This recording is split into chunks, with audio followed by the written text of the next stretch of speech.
My name's Brave Dave, and I'm black and I'm proud. Fight the power. Can't we all just get along? I have a dream. We didn't land on Plymouth Rock. Plymouth Rock landed on us. Yeah. King Kong ain't got nothing on me. Yeah, the Road Gallery. Thanks for tuning in. You got some Brave Dave sarcasm like Bruce Wayne with play dads who don't die hard like that other Bruce name. You sing? You know Joe Diablo too? Sound like Spawn could really be his rider too. Yeah, comic relief with that Deadpool satire. Tune in and you can catch Captain Quagmire. Matt Swagger's gonna tell you what the show's about. The Road Gallery's like Autobots, so they rolling out. Discuss comics and cartoons that I know.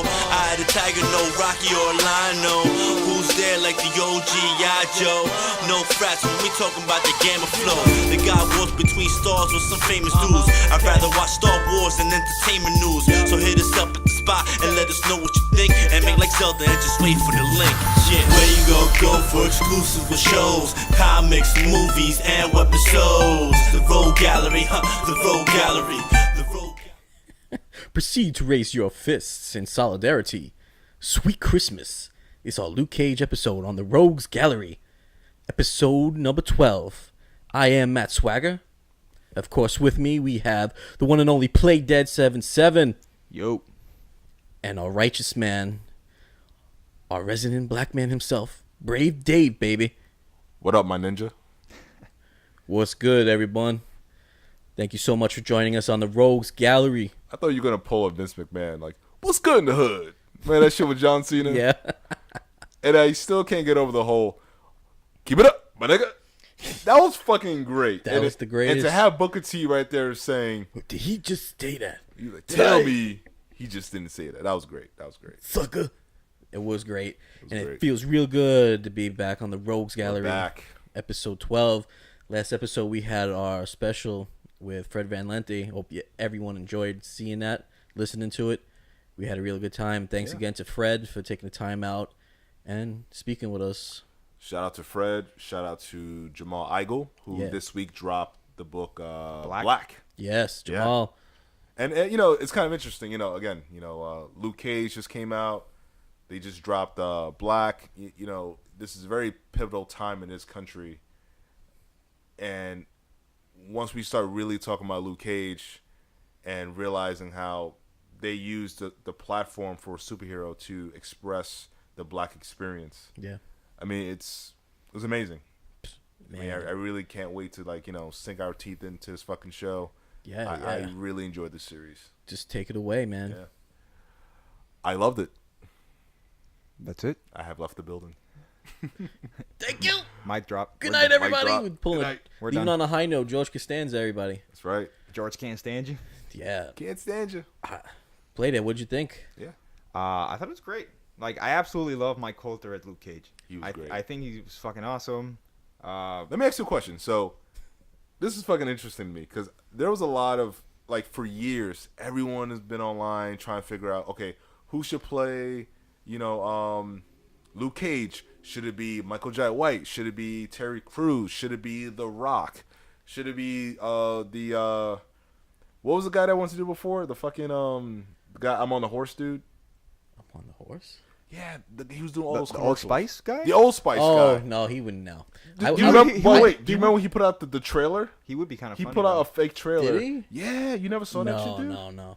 I would Matt have. Swagger, where have you been, sir? I don't know. I would have put my vote behind Ronnie Coleman, Mr. 8 times Mr. Olympia. He would have pulled off a pretty great Power Man. Yeah, that would have been terrible. Because he can't act. Yeah, buddy. That would have been terrible.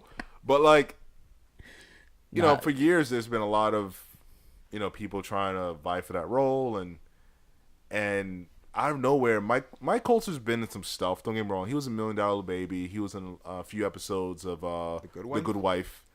But yeah, kind of just relative unknown. I think he also took part in that. Was it the Halo?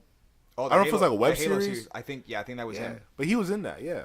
He was one of the And it's and they found the perfect guy. I mean, not to suck Marvel's dick or anything, but they've done a really good job of fucking, casting.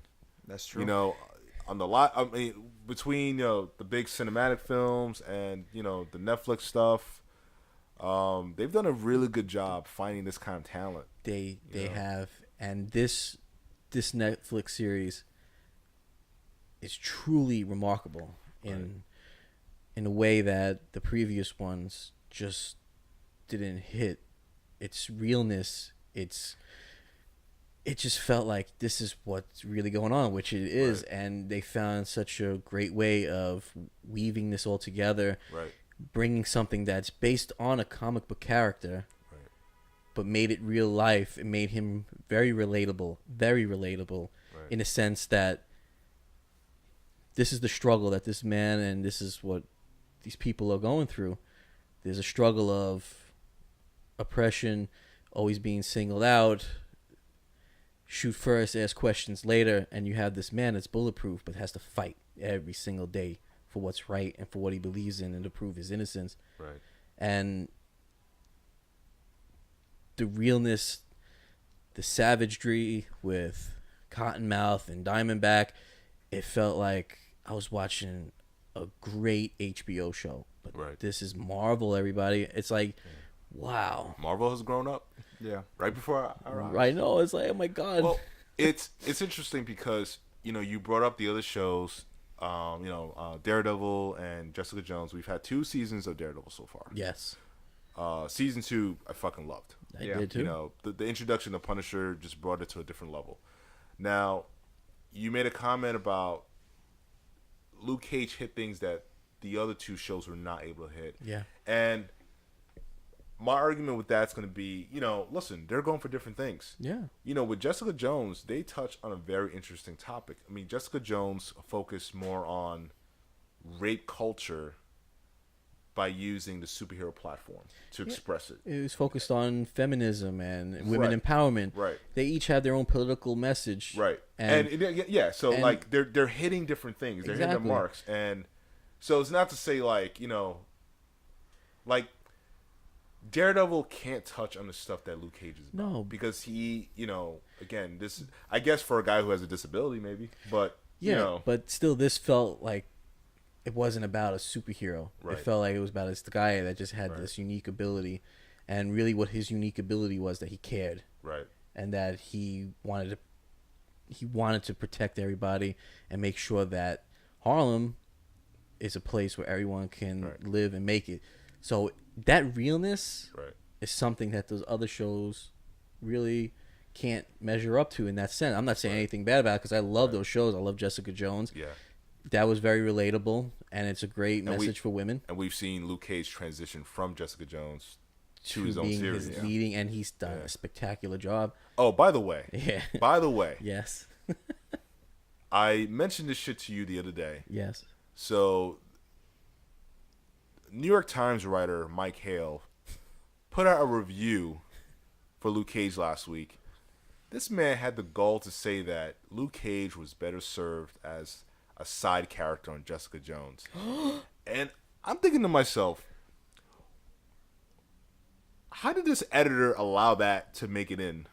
You know what I think it was, since you said that? I've been thinking about like why in the hell would he say that? And I thought, well, like the Luke Cage we see in Jessica Jones is not exactly the same Luke Cage we see in his own show. It's very different. Yeah. You see, like in Luke Cage, he's an affable guy. Yeah. He's both threatening but non-threatening at the same time. Like he's a whole different persona. In Jessica Jones, he was like, he was just a muscle.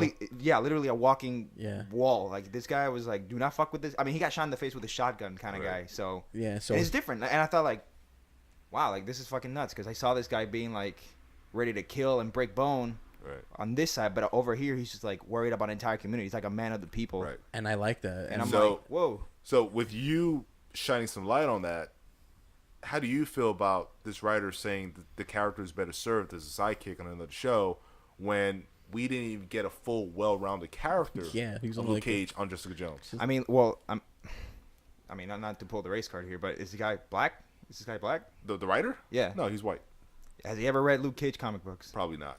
There you But go. see- I mean, that's it. Like, you can't exactly just base your opinion on just one thing, right? Like, you got to be able to Right. see beyond just the superficial, right? I mean, we obviously get better perspective because we know about this Yeah, shit. this. But I don't think, like, for a writer, he shouldn't just like blatantly set that without Right. like doing proper No, research. that- Of course. But do you feel like you really needed to read the books to understand this character and what this show's going for? I mean, listen, outside of the fantastical elements that we saw from this show, a lot of the imagery that we saw, we have been seeing on the news. We've been seeing in online media. yeah. Of police brutality and black on black violence and crime. Like, this show is very relatable to what we've been seeing, and these things have been happening for decades. The only difference now is technology has caught up. Right. So Yes. now we're able to get a first-hand experience of what people are actually going through. So to answer your question, no, you probably did not have to read comic books to like more or less understand what the fuck's going on. Like, So we can all agree this writer was just fucked up. He's ignorant. I mean, he's ignorant, and I thought that was I mean, a I don't- very I- ridiculous comment to make. or he was just doing it just to like get a- attention, to Yeah. get like Well, rile it people worked. up. It worked because hey, a I negative, responded on Twitter along with everybody else. negative attention is better than no attention. But Yeah. again, I believe it's an ignorant statement garnered just to get a rise out of people. Right. Because here I am, a white man, and I totally love the show. I love that it was an all black cast and a few supporting white characters. And Maybe you're secretly black. I think all the time I'm told since high school, hey, you wigger, all that. I said, wigger? I don't like because my friends are black. What up, my wigger? What up, son? It's like, I'm just a friend to all. Yeah. And not by color. That racist shit is bullshit. Yeah, you know what I mean? Like, it. Again, what I liked about this show is it asked all these questions and it addressed a lot of these things. There's people who are in a position of power that purposely want us to continue fighting amongst each other. They want it to be white against black against brown against yellow. They want you to separate yourselves by which class you belong in. Whether you're middle class, lower class, or upper class, or whatever. Yeah. You know what I mean? There's all these different tactics that people try to use to keep us separated. And I think what a show like this is trying to do essentially is bring everyone together. right. We've been seeing live action adaptations of superhero properties since the late 50s, early 60s. Yeah. It went into overdrive in the 2000s with X-Men, Spider-Man. We had Blade in 98. And Blade, which was not produced by Marvel, but licensed by New Line Cinema. Yes. New- New yeah. Line. So that technically was like the first black superhero on screen. Well, actually, Steel came before Blade, but but that shit Steel- was an embarrassment. Yeah, that was fucked And up. Can't have Shaquille O'Neal being Steel. right, Yeah. but since Marvel's been putting out their own content, since Iron Man 1 in 2007 or 8, Luke Cage, the first person of color that got his own individual property. Yeah. In the whole live action arena, and they did a bang up job. They delivered. Yeah, they delivered strong, and they had to, because I gotta be honest. When this show was announced 2 years ago, Like, oh, shit. when they announced they were going to do Defenders, they announced Jessica Jones, Daredevil, Iron Fist, Luke Cage. I was very worried about Luke Cage. I was like, please don't fuck this up. Like, I had a feeling Daredevil was going to be good. Yeah. And to be honest, I really didn't know too much about Jessica Jones. Like, I knew of her. I never really bought the Alias books or anything like that. But I knew a lot of people in my circle that did read those books. But I was very concerned about Luke Cage. I was like, how are they going to approach this character? And that's a character that has been around for about 30 plus years that I felt that they've always struggled with. Yeah. They've always struggled with his identity in a sense. There was a period where, he was a very misogynistic character. And one of the biggest issues that a lot of people used to have with Luke Cage is like, okay, well, you have all these heroes. You finally have a black one, but this one wants to charge you. That's kind of fucked up, right? Yeah, it is. Because the moment you start receiving compensation or money, you're no longer a hero. Because the whole definition of being a hero is to perform a selfish act, right? Right. Yeah. So if you're receiving money for that selfish act, it's no longer a selfish act. So I just think it's kind of fucked up that, you had over 1,000 white superheroes, but you finally create a black one, but he has to take people's money. He's got to take so people's that money. makes him no better than the gangsters that he's Exactly. fighting. So that they did a great way of turning away from that in the show, because every time you say, "Yo, you should really market yourself. This is something that you could charge for. Keep your money. Right. Keep your money." And they did that intentionally. I love it. Yeah. Keep your money. I'm not in this for the money. Right. I care. And that's the message.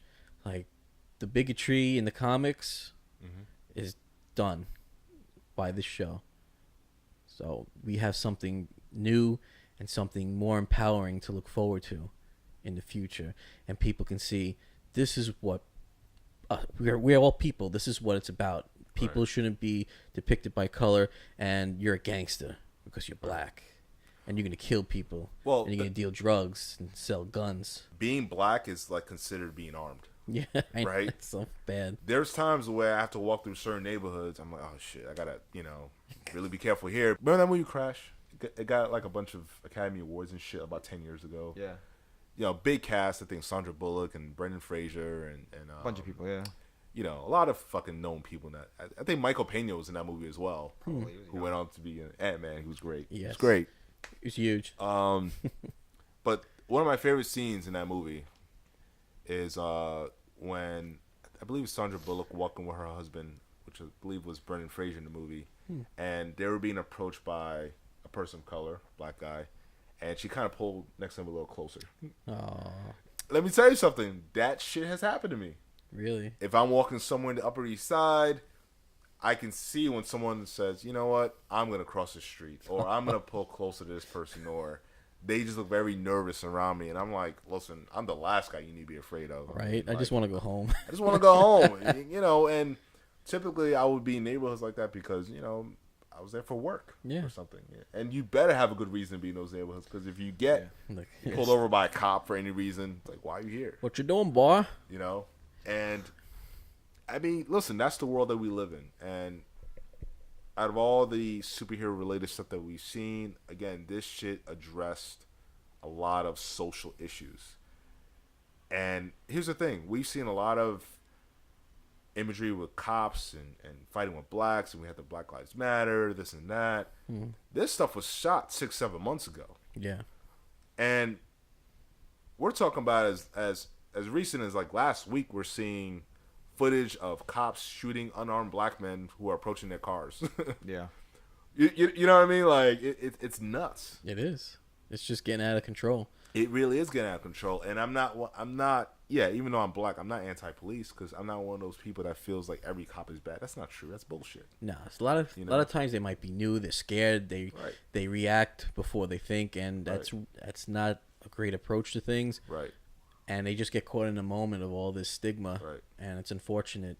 And it's just a game played by the media and the government. You got to recognize this. Just stop falling into the trap, and just live with everyone and be in peace, man. I think people gotta stop turning on each other, man. That's the thing. You gotta just live every day like it's your last, and appreciate every day you got, and don't fall into this news garbage. That's why I hate watching the news. I don't watch it. It's always something bad because they want to scare you and distract you from what the hell they want to do. Well, I mean, it's sensationalized. It sells. I mean, let's be honest here. We're gonna respond to negative reports. Yeah. Like when they cover events like the dog show, no one's gonna talk about that shit. That boring shit. It's a very niche thing, right? Boring, niche. Like, I'm not gonna text you, be like, "Yo, man, did you watch the news? They covered the fucking dog show." Yo, that is some good shit. Who won? I heard last time was the Beagle. Yeah, exactly. Like, we're not gonna respond in that way. Like, but we are gonna respond and get excited over something that's controversial. Yeah. So let's dig deep into this show. dig deep, real deep. Come on, Dave. Talk about the show. Tell us what you think from your perspective. How you feel, Luke Cage. Listen, overall, if I were to give the show a rating, I would give it maybe like an 8.5 out of 10. I really enjoyed it. I had fun with like every episode. I love the use of music.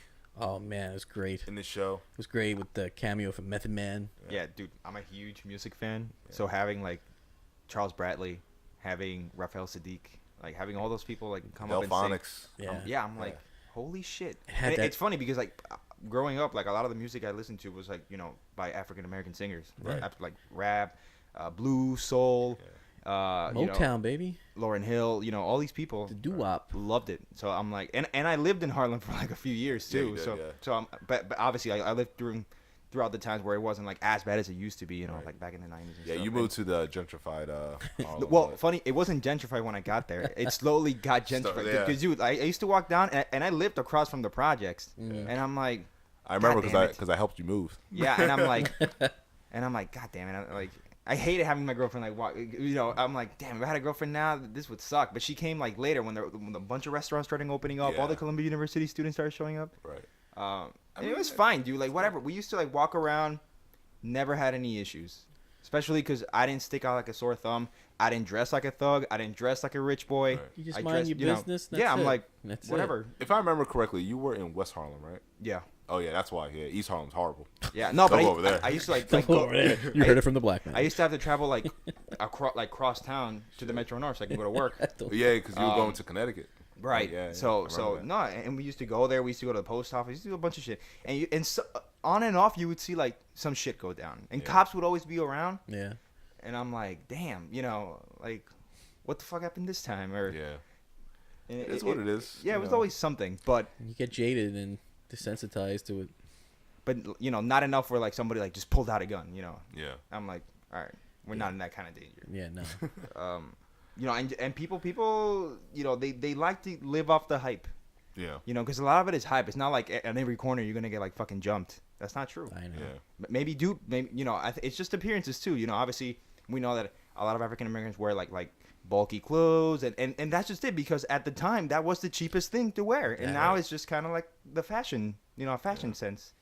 No, it's true. And obviously, you know, there's a little like, oh shit, you know, because if you're like a white person in a, in a you know preemptively black neighborhood, then you're like, oh, you know, you're the odd man out. You're like, you know, you stick out like a sore thumb, and you think like everybody's on your case, but yeah, maybe they will look at you, but so what? Sure. Doesn't mean they're gonna go after you. Yeah, they're gonna look at you, but just keep on walking. What are you doing here, Cracker? Cracker, Yeah. just put your horse blinders on, Cracker, and keep moving. Well, I really appreciate the fact that they actually shot this in Harlem. Yeah, no, definitely. I That's know because I awesome. recognize a bunch of the landmarks. Yeah. Red Rooster, the parks. I'm like, And I'm friends with with people that have lived in Harlem all their life. I mean, they lived there for like 40 plus years. Wow.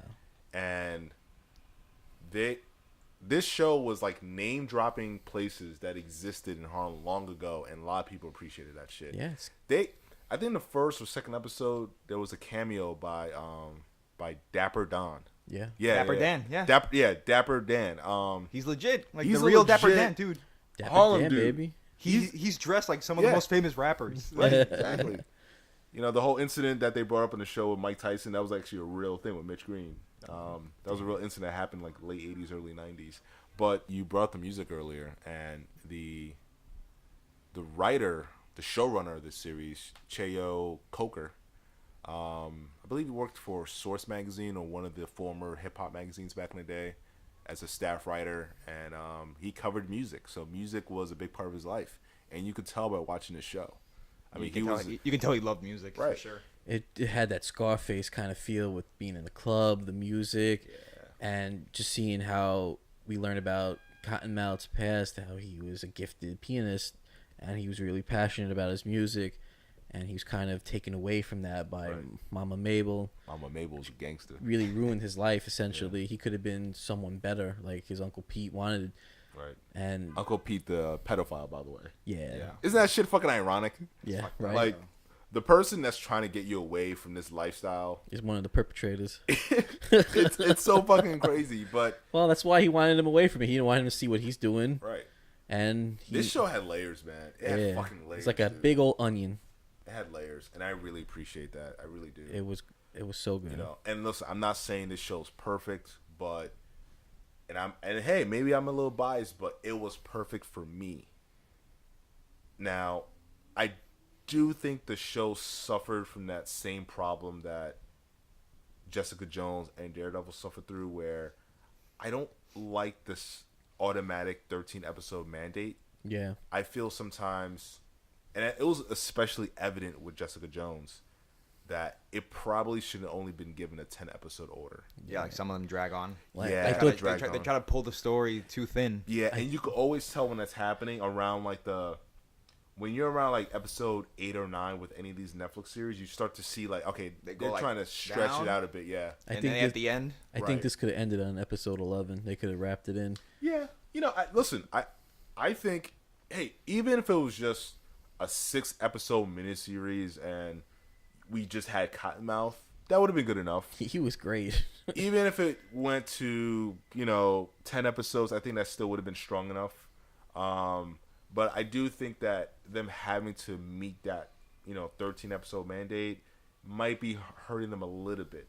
like stretched them. Right, because I feel like with these series, like they're so close to perfection, but there's just that thing that's kind of pulling them back a little bit. You have to put in a little know. bit of filler just to. Yeah, And I felt the same way about even with Daredevil season 2, and I love Daredevil season 2, but there's a point where I'd say towards like the last 6 episodes, I was like, man, this is a lot of ninja shit that we're covering right now. Like it was a little overboard. yeah. So far, again, I would give, Daredevil and I would say Luke Cage anywhere from 8.5 to a 9 out of 10. I would give Jessica Jones probably a solid 8 out of 10 Yeah. because the action was very weak on Jessica Jones, and that's why I was very fearful for Luke Cage, being that he came from that show. I was like, I really hope they improve upon the action because I thought the action Jessica Jones was fucking terrible. Well, it looked very flimsy and comical, and yeah. they did a lot better job making it look real and Oh, yeah. showcasing his powers a little better. Right. I like how it's setting up the Defenders. We're gonna get introduced to Matt Murdock because we got to get him out of Luke Cage. We got to get Luke Cage out of prison in Georgia. We need the white guy to get the black guy out of jail. Yes, I'm very familiar with that story. yes. Not personally. The blind white man too, so he can see things others can't. No, but it's cool that like Claire Temple's the one that's making all the connections. She's like, Yeah. I know a lawyer. I know a lawyer. Dude, she was badass in this Dude, series, you know, man. it's like she's the first episode, she's kicking fucking ass. That was great. She's like, my fucking purse. It's Fuck great that. how low key she's like she has to bang like every male superhero so far. If she does this with Iron Fist, I'm like, really? No, that's too much. He gets misty. I know. He'll eventually get misty, anyways. I think. I don't know how they're gonna do it, but because they seem like such different like. People. I know, man. I'm like, please, Claire, settle down. Nah, I think Claire and Luke are pretty good. Yeah. Who knows how long that's gonna last? But Just like Jessica Jones, like done in the comics, they have a kid and all that. Well, I mean, yeah. I mean, so that was interesting to me that they kind of alluded to the whole, Claire Temple, Luke Cage relationship. And I was like, And, well, like, what happened to Jessica? And, in the book, Jessica. that's his baby mama. Are they married in the book, or is that's just a baby mama? it's more like a baby mama. Baby Yeah. mama kind of thing. But, listen, the live action stuff, it's a bit different from the books. Yeah. They do have a twist. And even with the background, now there were a lot of things with his backstory that was the same as the book, and then they did some tweaks to kind of modernize it a bit, which I was fine with. Because in the books he's originally from Harlem. Yeah. In the Yeah, he was series, from Georgia. he's from Georgia, which is predominantly black, and they use that to set up the story with Diamondback, as they were growing up, and That how bastard child. religious how religious His dad. not just his dad, but just the community that they were from. Yeah. Those small communities in places like Georgia are very religious. So I like the way they kind of tied those things together. I Yeah. thought it was very strong emotionally as well. And even in books, I think he also went to Seagate Prison. So they kept a lot. Reva was in the original story as well. But again, Reva was not like a doctor or anything like that. They changed that for the series. Yeah. But I'm okay with them trying to modernize something to kind of make it to give characters a little more depth. I'm fine with that. It worked for me. Something else I noticed is like I was pretty surprised that Hammer Industries was still in business. I know, right? After Yeah. Justin Hammer went to prison. like what the fuck happened in Iron Man 2 with this guy? Like, I guess they retconned it in the Marvel TV I don't think so, universe. dude. I think it might actually come back into play or something because, like, why the hell would they If mention this- if this- Hammer Industries? If it's not connected to the MCU in the movies, I have no idea. But I guess Hammer's like the villain supplier. Because, like, supposedly Justin Hammer is at Seagate Prison. Really? Yeah. Is he? Yeah. And also, I wanted to mention, like, Genghis Khan's is the best fucking name That's I've a great ever name. fucking heard for a So Chinese clever. restaurant. That's Genghis Khan's, dude, you could not miss that shit. That shit was amazing. I'm like, Genghis Khan, and obviously, you know, not only that, but his interaction with her and how she like quickly changed her views on him. Yeah. And he's like, hey man, here's the money. It's like, where did the money come from? Like, doesn't matter where it came from, just do something good with it. Yeah, it matters what you do with it. And just a quick note about that, where that location is. For anybody that knows the Nerd Truth on Instagram and everything, his girlfriend's apartment is in that building where they had the explosion. So, Shout out to Nerd Truth, man. yeah, Big shout out to Nerd Truth. big shout out to the Nerd Truth enjoying New York Comic Con. By the way, we're doing fucking spoilers. I don't care. Go for it. I did not see that ending with in episode 7 with Black Mariah and Cottonmouth where she kills him and you know tosses man. him off Yeah, the I know, balcony. right? Yeah, was I'm like, damn. holy shit. I knew, I had a feeling Shades was gonna do it, and Right. then she just beat him to the punch, man.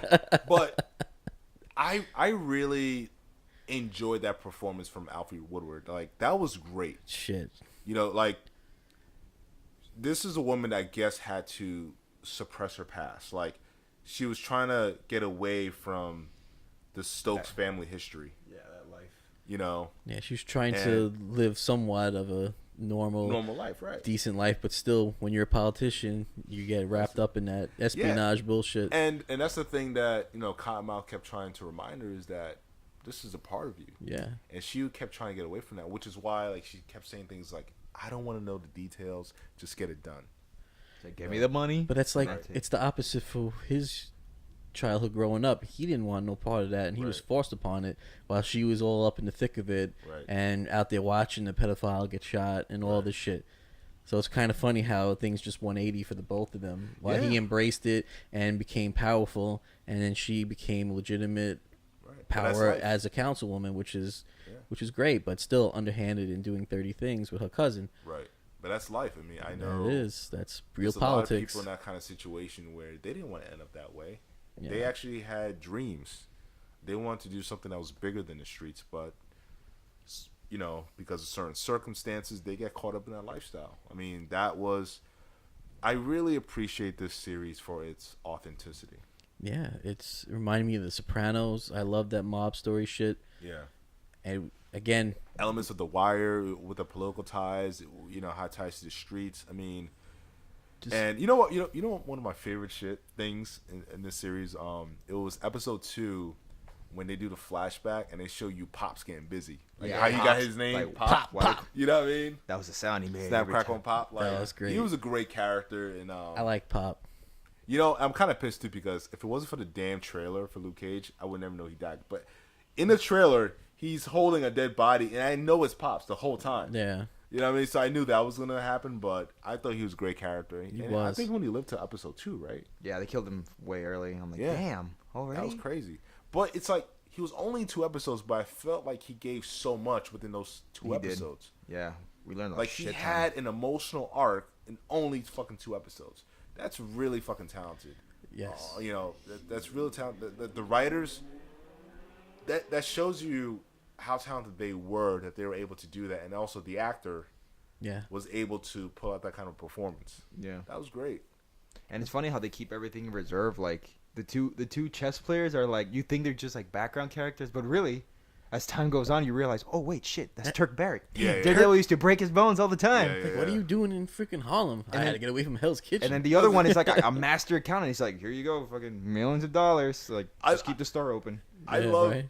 I love that scene after Cottonmouth throws off his main henchman off the roof, and Turk is just like, I'm going back to Hell's Kitchen, man. You Harlem niggas is out of control. off the chain. It's safer in Hell's Hey, Kitchen. You guys off the chain. And he's Yeah, just like I mean- very nonchalant. He's just like, fuck this. I'm out of here. I felt because Turk would appear every couple episodes, let's say every 2-3 episodes, And he had just a little bit of dialogue, but I felt that he stole the scene every single time. Oh, I mean, the actor's so good, man. He's really a good actor. There ain't no door that can hold back Turk. What the that shit was great. He's like, you know, you're talking to one of the biggest fucking gangsters right now in Harlem, and he's like, you don't give a fuck. Yeah, he's great, man. We didn't even fucking talk about Misty Knight yet. I know, man. That MK, them titties. Oh my god, dude. Man, he was squeezing them shits like an old fucking bike horn. Listen, you know, everyone knows I'm into white chicks, but damn. I know, right? Fuck. Everyone knows I like some mocha. Yeah, you like the chocolate stuff, dude. Yes. Yeah, you're guilty of that. Yeah. I like that plain vanilla yogurt.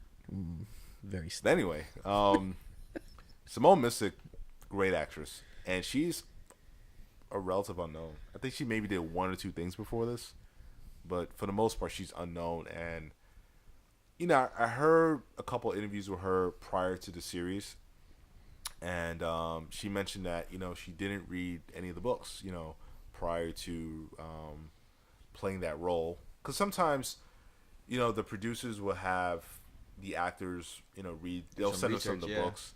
But she said, yeah, I didn't want to tarnish my view of what the writers wrote down from reading the book. So I was a little fearful about that. But within the first episode of us meeting her, I was like, oh shit, that's Misty Knight. Damn, Misty. Yeah, she really pulled off this role. Mercedes, you really live up to that name, baby. And, you know, she gave a strong performance. She just wasn't the love interest or, like, the Bond girl. Like, no, she was into the thick of things. She was smart. She was a detective. She was generally a step ahead of everyone else. She knew when she was being lied to for the most part. Yeah, I like that. She had that Sherlock Mind Palace thing going on all the time. Right. And that was used very effectively. You know, I thought she was a great character. We had a lot of great female characters. I mean, Claire Temple, Black Mariah, Misty Knight. We also had two police captains. Yeah. Yeah. One of them was actually, she was on The Wire. Yeah. She was a cop on The Wire, and then they brought the other actress in that ended up replacing her by like the by the fifth episode. Yeah, the inspector. The new inspector, right. yeah. The new inspector. She looked good too for an older broad. Right. And actually, I just saw her on The Americans last season. She did it. You know, she was pretty much playing like a strung out druggie, but Oh wow. but damn, she's got some range. But she was great. I mean, we've had some strong female characters of color on this show, and I thought they all pulled out a great performance. Fuck it, Claire Temple's mom, who I recognize. I'm watching the show. I'm like, holy shit, that's Sonia Braga. Sonia Braga was in this movie with Clint Eastwood and Charlie Sheen. Damn. Back in like the early 90s. And she was also sort of a recurring character on the Cosby Show. She played Theo's math teacher, Mrs. Westlake, I think her name was, on the show. And she was like very strict and hardcore. But I'm looking at it, I'm like, yo, why do I recognize this lady? I'm like, holy shit, that's Sonia Braga. Wow. Yeah. That's crazy. She's fucking badass, man. Didn't know that, but she was intriguing and interesting too. Yeah. Even though she was only in a few moments of the show. Maybe like what, 3 episodes, a few minutes here. But you know, my favorite line from her was she was like, "My van, you can scratch up. You scratch my daughter, I don't care how bulletproof you are, I'll kill you." I was like, that's some gangster shit. I know. I was like, that's some gangster shit. And listen, you know, I grew up around Dominicans, Puerto Ricans. That is how they're gonna talk to you. Oh, yeah, that's true. A Puerto Rican or Dominican mom, don't fuck with family. Nah. Dude, my aunt's just like that. Oh, you man. know that. Yes. You're gonna get the Did chancleta. remind me of your aunt, man. Jesus. Shout out to Auntie Edith. Yeah. Miss you, girl. Yeah. That's Laura's mom. Laura. Laura's mom. Shout out to Laura too. Anyway, Yeah. I but thought it's that true. shit was authentic, bro. I loved it. It is. Trust me, it is very authentic. But no, you're right. We did have like a lot of good characters, a lot of good female characters. You know, they weren't like overplayed or cheesy. No, they had like perfect lines. They did their job. Right. They focused on them. They gave them their room to to act and do their thing. Yeah. And it was Flex their great. muscles a bit. Yeah. Yeah, and it was Fucking- awesome. And Misty Knight like started. You saw through the cracks. Like she had her moments where she was this very strong woman, and then you saw her like emotionally fall apart. Right. Yeah. Which is normal in It's that a sort of Diamondback. situation. Yeah. Diamondback, that's when savage. Diamondback, listen, a lot of people felt very differently about Diamondback. I love Diamondback because when he came on the scene, now don't get me wrong, I think I did like Cottonmouth a little bit better. I like Cottonmouth more. But Yeah. when Diamondback came into the scene, it was no fucks given. No, he just didn't have his rules were his rules, and he didn't have any rules for the game. That's why I liked Cottonmouth, because he respected the game. He said, "This, believe it or not, there's rules to this shit." Oh no, you there know? is. Yeah. Cottonmouth respected the game. He respected the rules, which is why he threw his henchmen off the roof because he killed Pops. He Yep. was like, Yeah, he respected "Listen, Pops. There was a parlay like that. That's Switzerland. There's no violence. That shit there. goes back to the Pirates, baby. That's Right. where that parlay comes from. But see, what I liked about Diamondback is, first of all, the difference between Cottonmouth and Diamondback immediately is that there are a lot of people throughout the 7 episodes that we saw Cottonmouth disrespect him. Yeah. The whole scene with the Milky Ways with Domingo. Oh, that was great. dude, That was a great fuck- scene. I'm like, motherfucker, you're gonna get Fucking killed. Domingo's Like- great. Like, Had he done that shit to Diamondback, he would have been dead. oh, he'd been dead if you just looked at him. Exactly. And that's what I liked about Diamondback. Diamondback was like that gangster times 100. Yes. You know what I mean? No fucks given. Nope. My Complete- man is like in the middle of the street shooting at people. He's in the middle of a hostage situation with 1,000 police outside. How He about does when not give a he's fuck. How about when he's surrounded by Domingo's men in his own warehouse and he kills them all anyway? Kills them all anyway. The guy's fucking gangster. I fucking love his character, and I fucking love his motivation. Yep. And I love the fact that they were able to find an actor to kind of chew the scenery a little bit. Like he didn't play the role so seriously. He was having fun with that role. Yeah. There was a scene that during the hostage situation where they get the councilman. He's like, take Diet Obama upstairs. Diet He's Obama. like, you can't do that. He's like, oh yes we can. That was fucking great. Diet Obama. Dude, that Or shit even was when awesome. he threw the girl off the balcony. Bye, Felicia. Like, it's like, dude, Diamondback was just shit. He was just out of fucking control. He was as out of control as Tony Montana was towards the 3rd act of fucking Scarface. Yes. Yeah. You know what I mean? Where he kills his best friend and this and I'm just like, dude, you're out of control. Diamondback was just out of fucking control, man. I fucking loved it. I really did, man. It fucking resonated with me. I really like Shades too. He was like Shades a was low great, key yeah. fucking baller. Yeah. Very soft spoken, very calm and collected, calculating. He knows how to manipulate. He did that very well with Mariah. He was manipulated the whole time. Yeah. He played Diamondback against Cottonmouth. Yep. Right? On the low. That's He kept warning, Cottonmouth, hey, Diamondback, got worried about him. Stay under control. And ironically, Diamondback is out of control. yeah. And then when Diamondback comes on the scene, Shades is questioning everything he's doing. Mm. And it's just like, you know what? Shades was constantly, Greasing those wheels. yeah, man, he was always planning something. And I'm not surprised that he's the one that ended up surviving. Oh, I had no doubt. He was too strong of a character to be Right. taken out by that idiot. Oh, yeah, was it Zip? Yeah. Oh, that was a great elevator scene, by the way. Dude, I thought It was. I'm like, he was there's not no way they're gonna kill him. Yeah. No way No he's way. gonna get choked to death by this asshole. That was a great scene. Man. I Fucking love Zip. that. And he was able to take control and then still manipulate and fucking kill the hostess and get Mariah off. And Right. now we're gonna see one. How- Season 2 comes. How this fucking new empire is gonna come out. Yeah. No, I agree, man. Because she was like kissing him and all shit. So you got this little love shit going on. Because I he's was like, milking what? that cow all the way. Yeah. He Look is, at this man. pimp mode. How awesome was the scene where Claire Temple and Misty Knight were beating the shit out of fucking Shades? Yeah, that was awesome. great. Dude, I'm like- I said, was that's great. funny though. Those 2 women knocked the shit out of him, but he couldn't get choked out by a black guy. 3 dudes, dude. But they were just There was watching 3 him, dudes. bro. Yeah, and they're like, Yeah. You're 2 guys who are not trying to be involved. That's the role I usually play. Like I don't get involved, but that was a great scene, man. Yeah. And listen, I'm Knocked all his about. ass out. I'm all for like female empowerment, that kind of stuff. Yeah. And, women that can stand their own. It's like, yeah, yes, men are physically stronger and women do need to be saved at times. But listen, there's going to be times where they need to protect themselves. And they did a great job. Misty Knight was fucking excellent. Claire Temple was excellent. Yeah. And you see at the end, she grabs the number for the Colleen Wing. Colleen Yeah. Wing self-defense. Yeah. That was fucking great. Yeah. That was awesome. You know, yeah, because Colleen Wing is going to be introduced in Iron Fist. Yeah. Obviously, damn right. everyone knows that Iron Fist and Luke Cage, aka Power Man, have a long history together. Heroes for hire. Best buddies, Heroes for man. hire, yeah. You know, so that's gonna be fucking great. And you know, so wait, what did you guys think about the Iron Fist teaser that came out a couple months ago? I mean, it looks interesting. Yeah, Honestly, I don't know enough about like this dude. What is it, Finn Jones? Or is that- The yeah. actor is Yeah. Finn Jones. Finn Jones. The character is Danny Rand. Yeah. No, I know, Oh, but yeah, Finn he Jones, knows. I don't know enough about him to Sorry, Like, played as a DC guy mostly, so you know. but he still to does. properly gauge. Hey, man, I have a shit ton of Marvel All comics. right, all right, brother. All right, zip your pants back up, all right, buddy?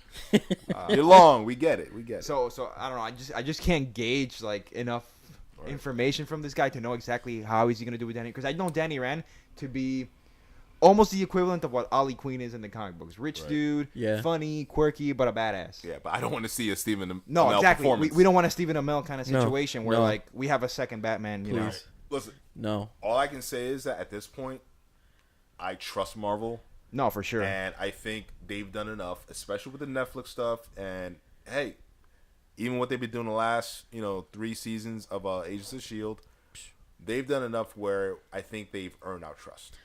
I feel that they're gonna go the ultimate universe route for Danny, Rand. Yeah. That Namaste shit. yeah. I can see that already. Yeah, from some of the production stills that we've seen, I can see why you drawn that conclusion. Yeah, it's like And Namaste. actually, one of our co-hosts, Joe Diablo, was able to meet Finn Jones on set a few weeks ago. Remember that? That's true. Yeah.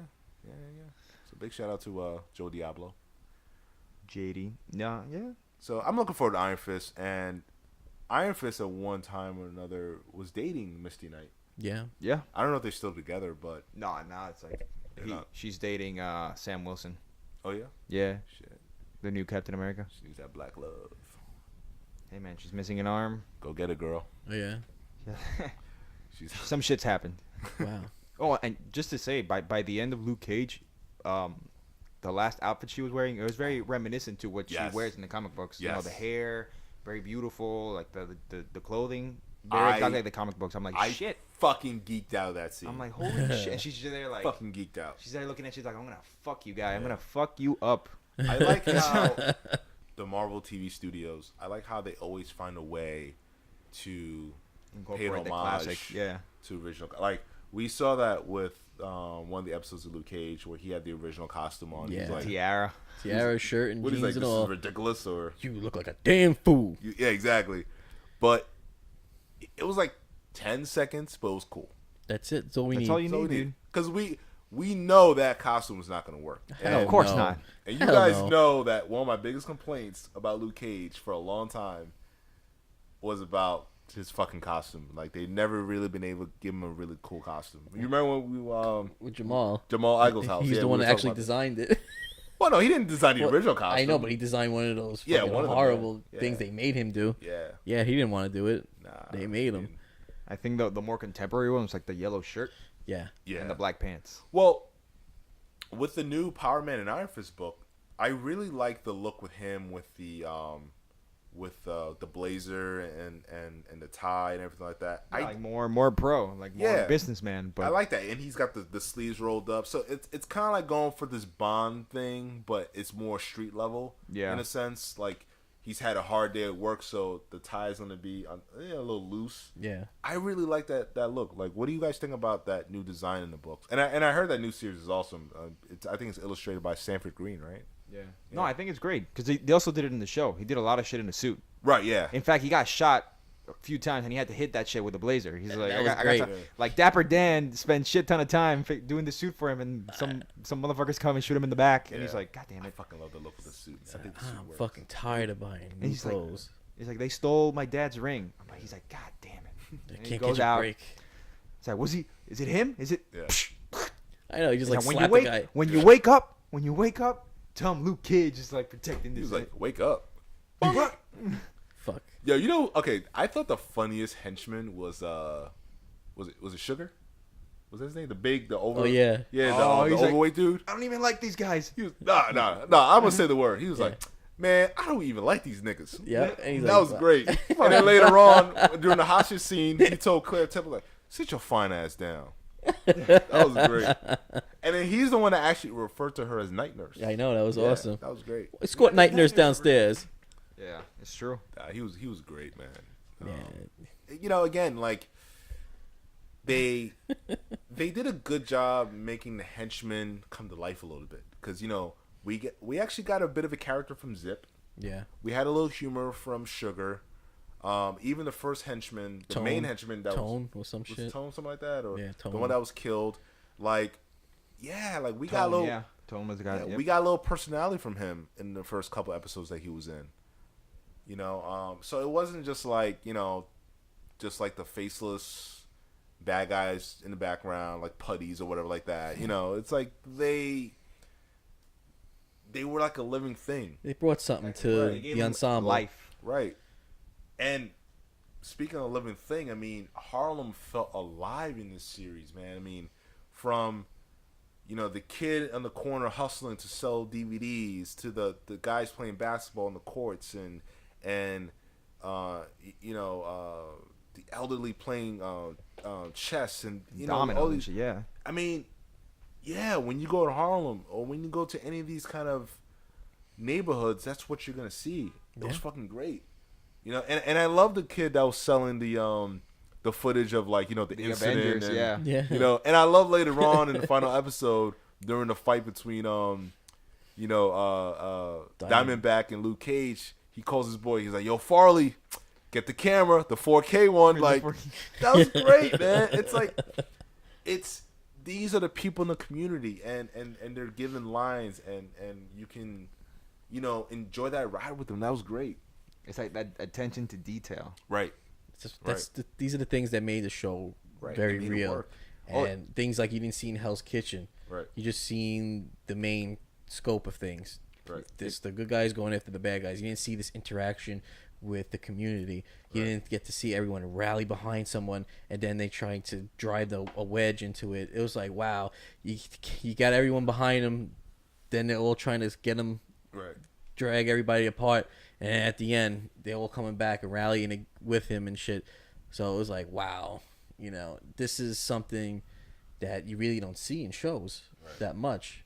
And that coming together of a community, especially these times now, it's represented. We gotta be one, everyone, not just by color, just by, we're all humans, and we just gotta all stand together. And that's something that they were able to pick up from Shaft. I'm a big fan of blaxploitation movies. I have like a big collection. Who is the man? So when you watch, you know, the first Shaft film, there was 3. And I do like part 3 as well, Shaft in Africa. Going back to the first Shaft, yeah, he's walking through the neighborhood and he's interacting with the newspaper guy and also the guy who shines shoes. Like, you know, Harlem is alive. You know, I think they were able to learn a lot of lessons from the movie Shaft, as well as other blaxploitation films. Like, being that I've seen so many blaxploitation films, I was able to pick up any of the nods that, you know, they were, you know, paying homage to. And you know, most people that say they've seen blaxploitation films, they'll just say, yeah, I've seen Shaft. Dude, I've seen Shaft. One of my favorites is Bucktown. I love Black Gun. You know what I mean? There's 3 The Hard Way. You know, you have Coffee. You know, like, I'm a big fan of fucking blaxploitation films. Cleopatra Jones. You know, the character of Misty Knight is based off of, you know, actresses like Pam Grier, Tamara Dobbs, who play characters like Coffee and Cleopatra Jones. Like, you watch those old movies, you're like, yeah, that's exactly where they created the character from Misty Knight. Same thing with Luke Cage. He was designed after actors like, you know, Fred Williamson and Richard Roundtree, you know, some of the great blaxploitation actors of the past. And this show was a modern day blaxploitation. And another thing that they got from blaxploitation movies, that those movies always had amazing soundtracks. Yeah. You know, this was a time when you had a lot of funk and soul music, you know, from the 70s. I mean, a lot of times some of these movies would be very shitty, but you could always count on a really good soundtrack. Oh, and before we forget, Misty Knight's partner, Scarf. Yeah, I was just gonna say, Scarf. what do you guys thought He about was Scarf? fucking great. How I thought great he was pretty he? badass. He was fucking great. I liked him. He I was just- a low key comedian. Yeah, he was just so cynical about everything. I loved thought that it. was great. Yes. I'm like, oh my god, this character is so me. I love him. Yeah, and he had depth too, because like without him, they told us everything we needed to know. Yeah. Like Right. when he wasn't in the scene, like we knew, it was like, oh, his son found his gun, and Yeah. Oh, that man, that sucked. I I'm know. like- Wow. You, I'm like, you oh, had no shit. idea. And typically in a series or story like this, like they wouldn't even give him that kind of backstory. No. They would not allow you to empathize with the character, But they Especially did a in this crooked one. Yeah. exactly. Yeah, I mean, I guess he was a bad day away from being, a baddie. So Yeah. Yeah. But at the end of the day, he still did his job, even though he was on the payroll with the gangsters and shit. his scene with Cottonmouth was pretty intense. Yeah. Great. I'm like, holy shit, Cottonmouth! Like Cottonmouth did not give a shit. No, at he that was very savage, moment. man. After all At the that shit moment, he, yeah. It's like, you're not gonna fuck with me right now. after all the shit he took, he did not take any shit from Scarf. He's like, You just "Hey." shot a police officer. It's like, dude, what did you do? And they're like, Yeah. I don't give a fuck anymore. He was not thinking clearly at that point. Yeah, I and mean, like- and slowly his empire was being taken away from him. Yeah. not only that, but like Scarf just literally shit the bed at that very moment. Because what else was he gonna do? Right. I'm like, who the fuck are you gonna go to, dude? Right. You're gonna go to Misty Knight? Like, no. Yeah, right. Where did he go? Luke Cage. Yeah. Yeah, boy. Luke Cage. Like I said, Who is the man?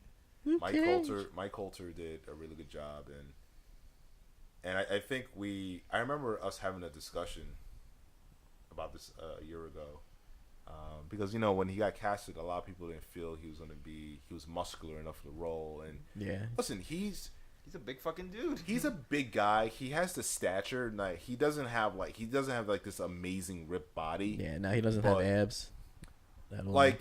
Like he doesn't have the most defined abs, No. but he's got like the stature. Yeah. Right. That works. he served the purpose of the small screen. Right. But that's more important than listen, as far as the actor who has that body type, you're talking more about like The Rock and Terry Crews. Now another good choice would have been Mac from Agents of Shield. That's what I That's said. I remember you brought that up. But again, even with Mac is not like bulging with muscles, but he's got thick fucking biceps, and he's got thick biceps. Yeah, he And would have been good for the role as well. I think- But I think he would have been good. But I think this was a good choice. I see why they picked him. It's not only because of you can have all the muscles you want, but are you going to be able to act? Right. Are you going to be able to put the emotion into that specific scene with It's that specific about- character? it's about the quiet moments. That's it. Yeah. He was very commanding, even And- when he didn't speak. This is something that I have to bring up, but I like the fact that they casted a guy who is dark skinned. Yeah. Yeah, And- not like light. Right. And we talked about this earlier on. Remember when we did a review for Vixen, the Yeah. the animated Yeah. series on CW, The Seed or whatever. Yeah. And I was like, That was you like know, earlier this year. Season 2's come.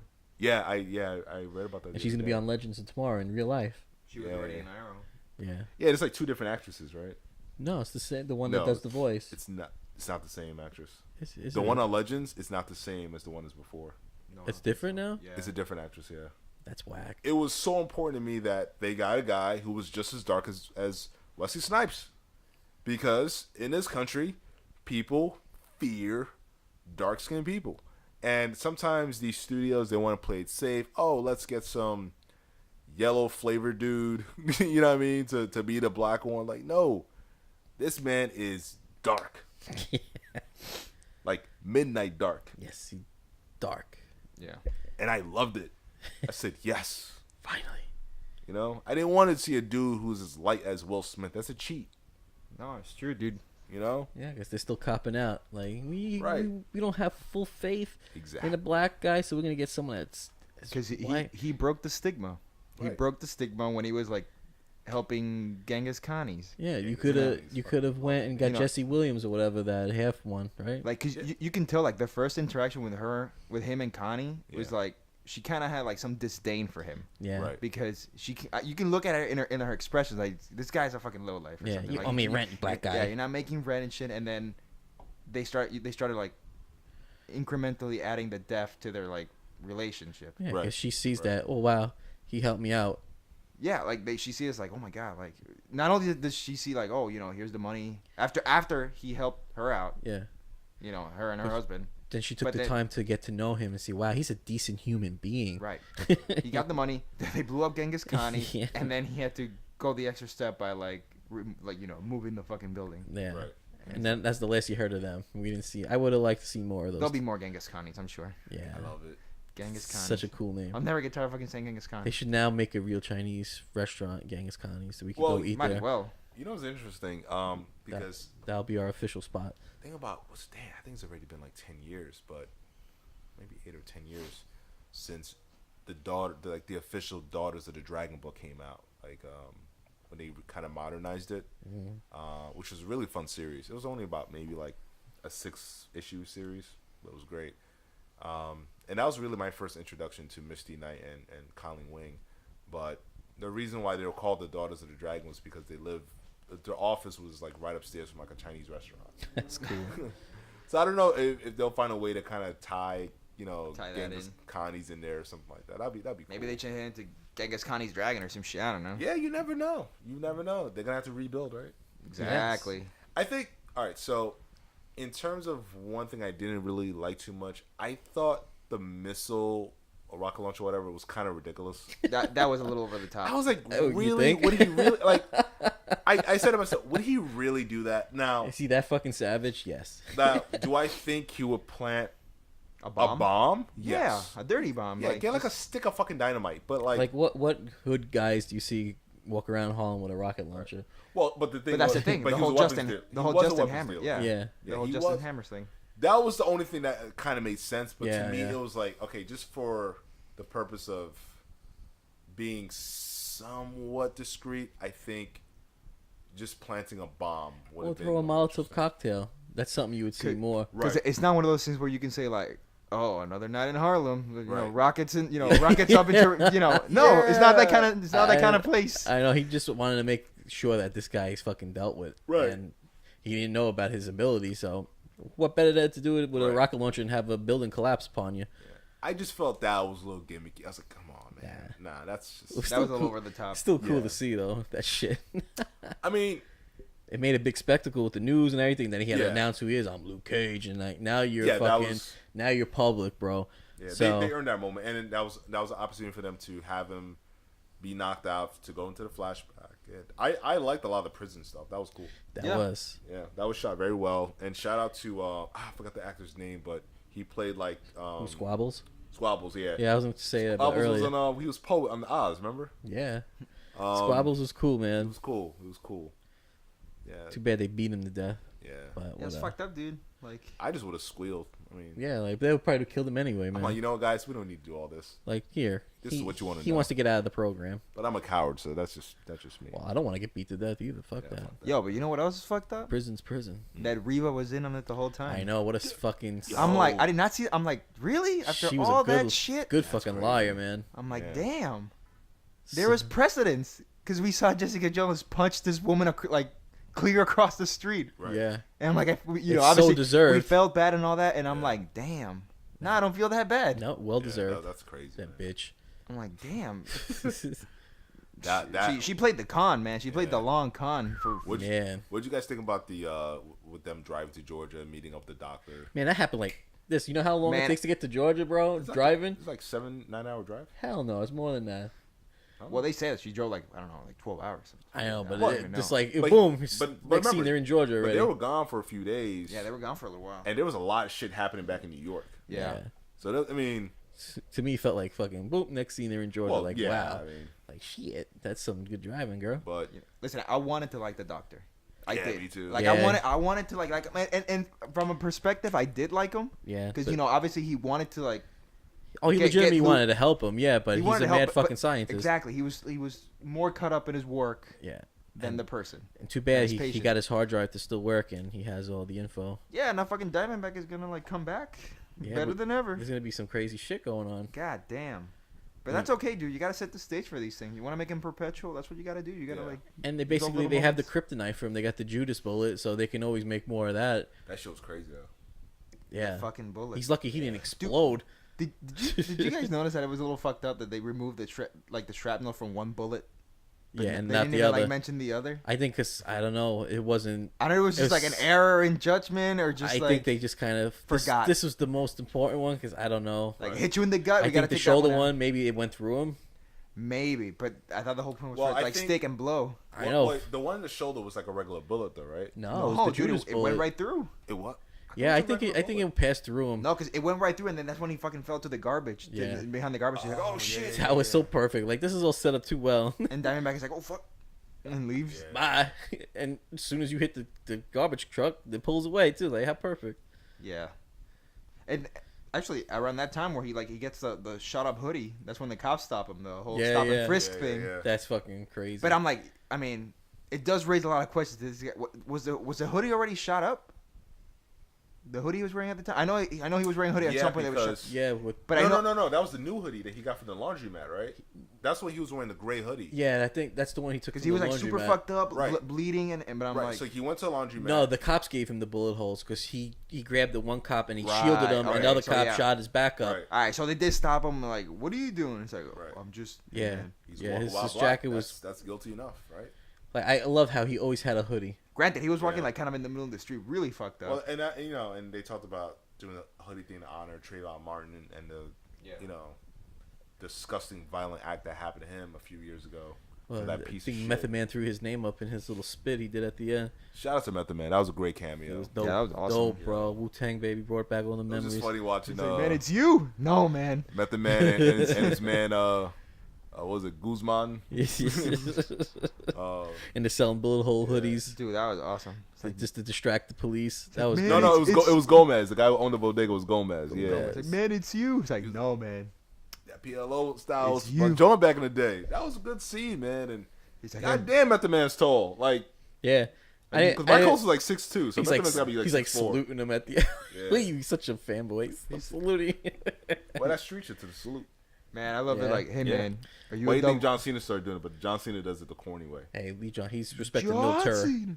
But I love it. John Like, hey, Cena. it's like, hey, man, are you a double XL? I said, man, I'm way ahead of you. That was great. This is the Luke Cage original. Like, I like a cameo that pays off. Yeah, that did. You know, that was really good. It made it even more real. Yeah. Having him and then getting interviewed in the radio station talking about that shit, and it was just like, wow.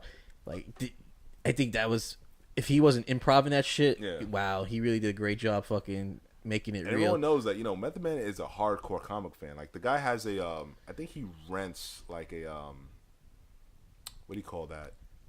Oh, like, A cinema, a room, no. Well, wasn't this when so- you rent for space?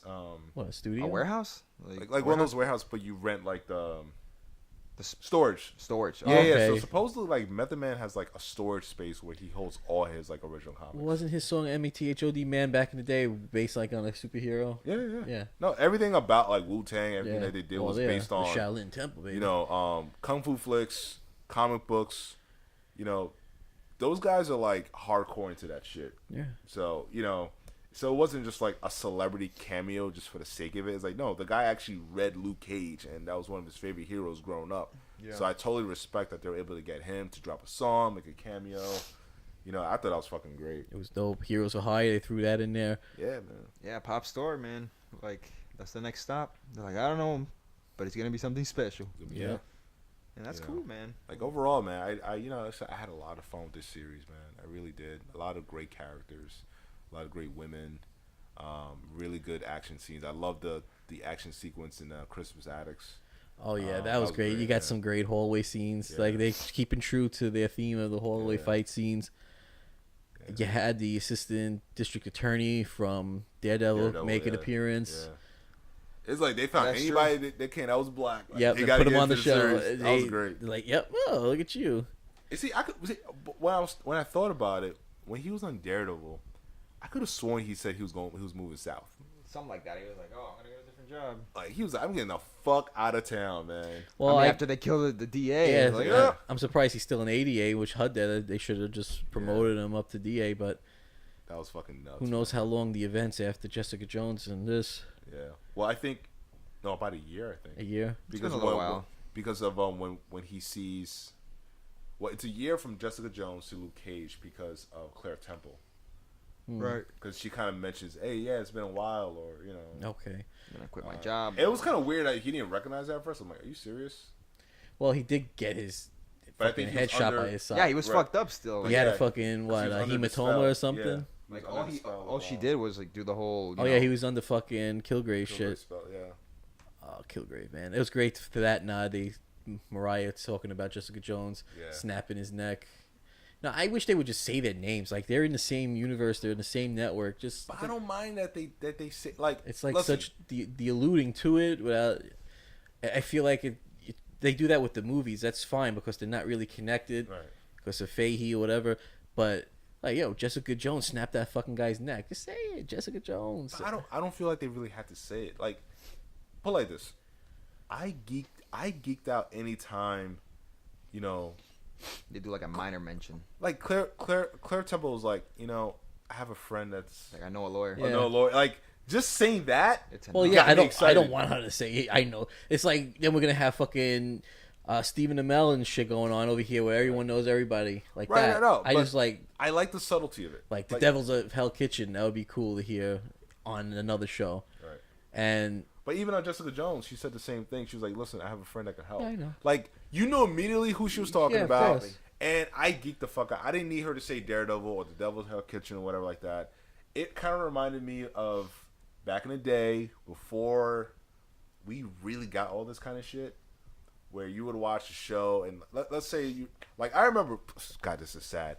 I was watching an episode of fucking Lois and Clark, Oh. The Adventures of Superman. God, Man, that show was and good. it was. I know. remember.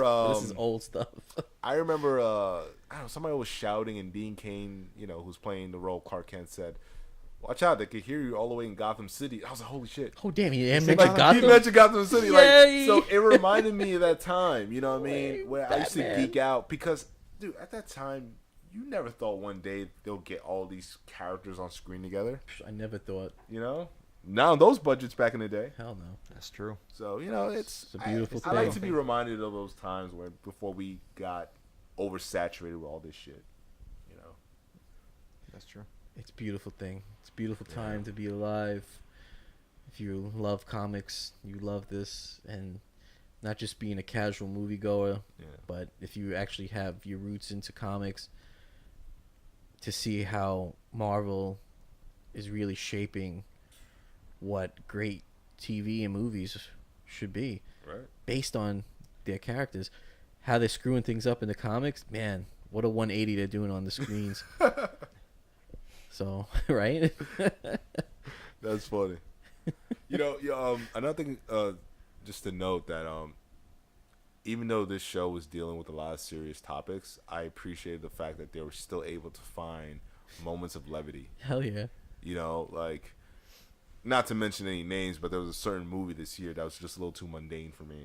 You know, it's just, fuck it, Batman vs Superman. I don't give a fuck. I'm controversial, but Zack Snyder. but yeah, I mean, listen, you can have a serious subject matter and still find time for humor and light and levity. Like, Yeah, there's a place for everything. Like- yeah, right it doesn't here- have to be just this one narrow-minded tone. Like they don't have to be two Marthas. Yes, there doesn't have to be that. And like I said earlier, they made Luke Cage relatable, and the show was real, but he wasn't brooding and depressed and just unbearable.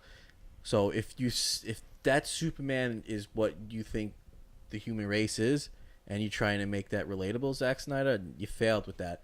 Because look at Luke Cage. He's representing what the people are right now. We're struggling every day. We just want to make it day by day. We just got to live this one short life that we got. And he's the most relatable thing on TV. And he's based on a comic book character, just like Superman. So who did a better job making a character relatable but not overbearing and brooding? I think Marvel and Netflix did that.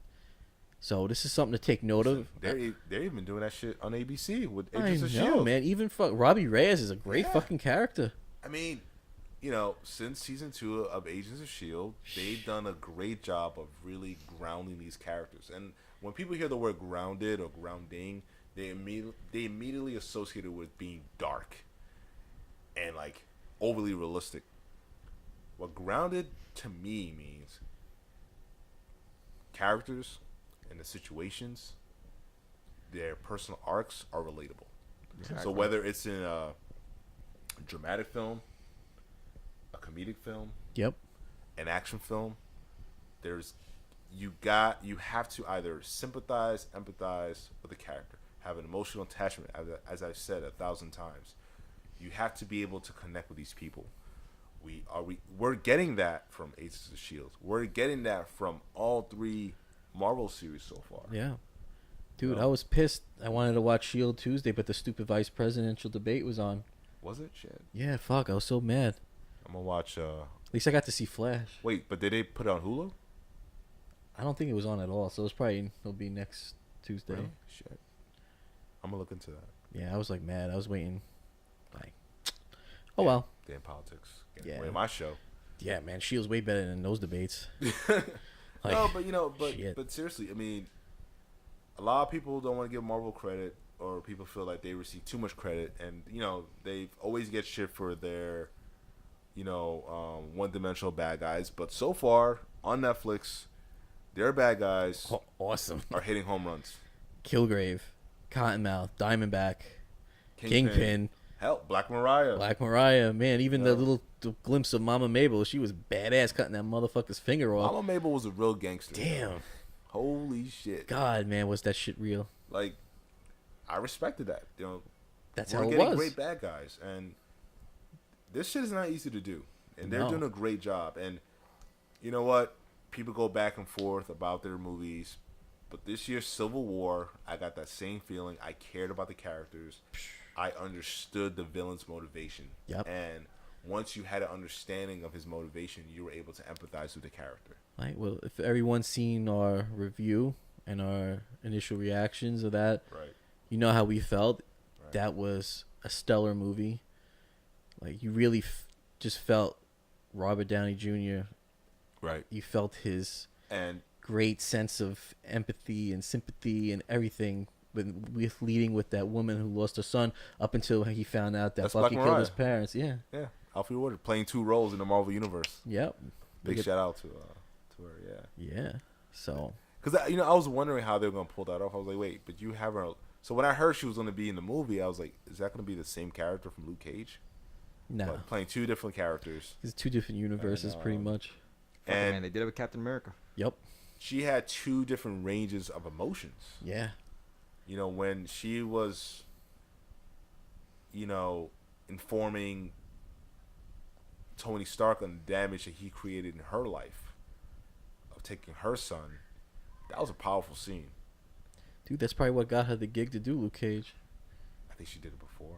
Was it? I think maybe before. They think they fast Or track. maybe after. They Yeah. fast tracked Luke Cage because of the response that he got from Jessica Jones. Yeah, That's yeah. why he got pushed out before Iron Fist. Right, yeah, so they might have done that. So before, Iron yeah. Fist, Iron Fist is gonna be coming out in March, and then they're gonna as soon as he finishes that, they're going straight into the Defender. So he's got like no time. Well, Defenders is going to start probably around February in terms of filming. Oh, Mike Coulter says as soon as they're done with Iron Fist, they're going right into Defenders. Yeah, which will be... Yeah, No, once they're done filming Iron Fist. They're filming Iron Fist right now. yeah, because So, it'll be done. You got to figure by February they're going to start filming the Defenders. Yeah, because he said Finn Jones is not gonna have any time off right. like he has. He's going straight. Yeah, so he's gonna be So, tired.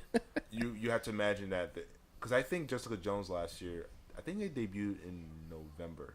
It was. Yeah. Mhm. So you got to figure that Defenders is going to debut either late September to November. I think they're probably going to stick with October, just like Man, Luke I'm Cage. cool with everything. I'm glad we're getting a Daredevil season 3. We're getting a Punisher solo. Right. Oh my We might see him on Agents of Shield. Fucking Punisher, Maybe. man. There's a lot of great things. It's like, wow, how could you not be like fucking excited for all this shit? Right. And anyone that doesn't like it, like, wow, you don't know real TV, man. Listen, Yeah, if they man. don't like it, you don't gotta like it. All I know is I like it more for me, and I'm greedy. I don't care. Yeah, dude. Luke Cage. What can we say about this show other than it's a masterpiece of realness and shows you what being a New Yorker in Harlem is all about? Marvel did an excellent job making a show about a comic book character be relatable and just very likable, and you want to get behind him and root for him and see him succeed and shit. Loved it. And just any final thoughts? Anything else to add, guys, about the show? If you didn't like Luke Cage and you said anything bad about it, you're a fucking racist.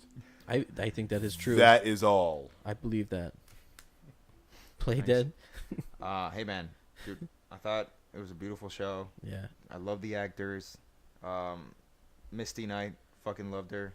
I already love Claire Temple, but like obviously we've seen her before, so I'm gonna focus a little on Misty Knight. Absolutely loved her. Loved everything she did. Shit. She's amazing. The scenery, awesome too. Story wise, very well done. And just think about this. You're already paying for Netflix. You know what I mean? You're getting all these crazy. Listen, I'm paying like $12 because I want the Ultra HD 4K content because I have a 4K TV. So Nice. so you're getting that extra oomph. Ooh, you get to see those titties in 4K. Damn. Well, I get to see all the Marvel shows in 4K. Holla my man Farley. Got some DVDs for you. But 4K. yeah, no, but dude, like, listen, I loved it. I hope they keep up the good work. They already set the stage for Luke Cage. Now we get Iron Fist and then the Defenders. I'm Defenders, excited, man. bro. Very exciting stuff. Yes. Marvel, please, keep up the good work. Like There's no ill will from us. hell no, bro. No, not at all. We've been So- saying this all the time. It's the golden age. So listen, whether you're paying $8 or $12, you have it on your Netflix. Enjoy it. Just give it a chance. Just because it's a superhero thing doesn't mean it's like it's all like capes and shit. It's Just it's give it a yeah. shot. It's so far from that, give it a break. You'll like it. dude. If Just, you like, if take you a like, chance. if you like House of Cards, got people out there with Mr. Kevin Spacey, the great Kevin Spacey. You're gonna like this. It's Take a chance. politics. It's realness. If you're all about like Netflix shows, Yeah. If you you're no different. if you despise movies like Meteor Man, Blank Oh, Man, shit. Steel, Well, then you'll love fucking Luke Cage. Yes. Because it's about something. yeah, no, just enjoy it. Sorry, Take- Shaq. Yeah, take a Shaq. chance. Fucking whack, Shaq. We're saying it. Obviously you don't have to take our word for it. You can just go and check it out yourselves. And then let us know if we were right. Yeah, just share with us what Yeah, your thoughts. Let us know. All right, guys, leave your comments below. Yes. Black Power. Yo. And that's our episode. Hope you enjoyed it. We had a lot of fun talking about Luke Cage. For Play Dead 77, for Brave Dave, I am Matt Swagger. We'll see you next time on the next episode of the Rogues Gallery. Peace. Peace out. Fight the power. Woo. Gotta fight the power. Say what? Amandla. Away through. Just the next episode, we're going to be talking about the DC shows that are on television right now.